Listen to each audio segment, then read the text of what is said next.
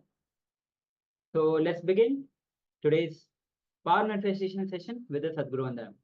So let's join our hands in front of your heart center as we begin with the Sadguru Vandanam. Nityanandam Paramasukhadam Kevalam Jnanamurtim Dvandvaditam Gaganasabhisham Tattvasyadilaksham Ekam Nityam Vimalamachalam Sarvadhi Sakshibhutam Bhavatitam Trigunarahitam Sadgurum Tam Namami. Yes, Nityanandam. So after this powerful 308 asana sequence with the Vinyasa Krama, now that your body is filled with energy, enfolded with energy after this Kundalini Awakening, now it's time that we manifest the powers of Paramashiva. And after channelizing this energy in the right direction through power manifestation, so that you manifest the state, space, and powers of Paramashiva. So now we'll be entering into manifesting the power of third eye. So let's get started. All of you, the prerequisite for the power manifestation is have the pen and paper with you, have the eye band with you, because we'll be manifesting the power of third eye. Have the eye band. If you don't have the eye band, have a opaque cloth with you, so you can use to close your eyes.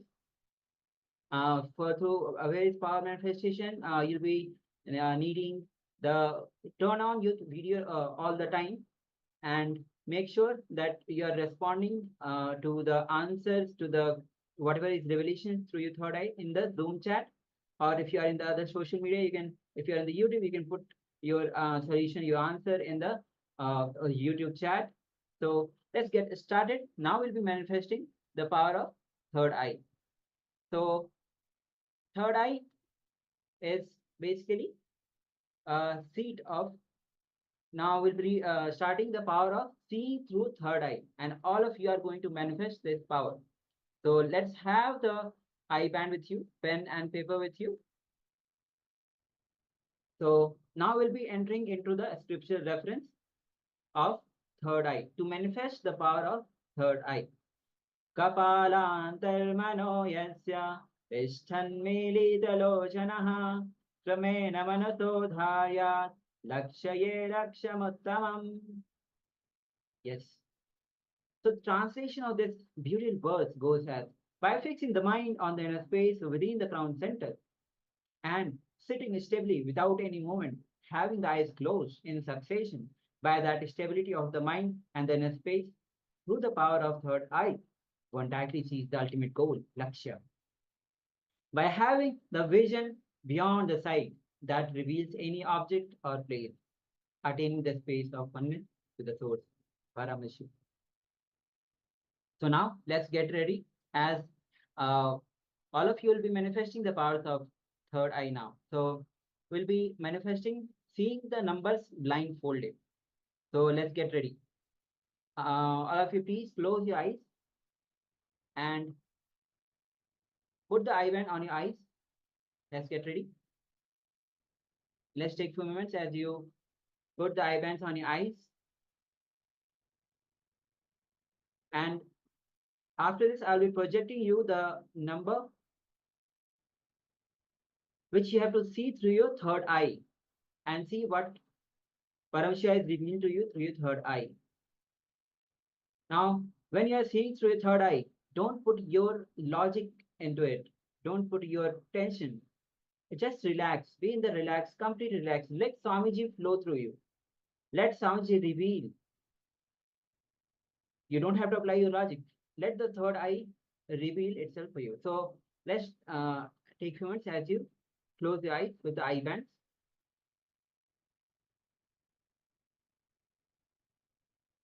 Okay, so now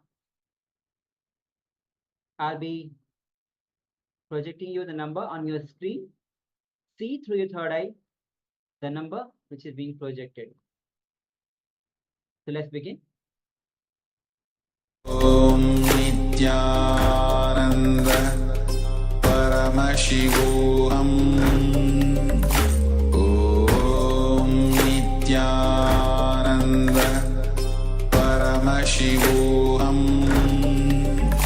Om Nityananda Paramashivoham.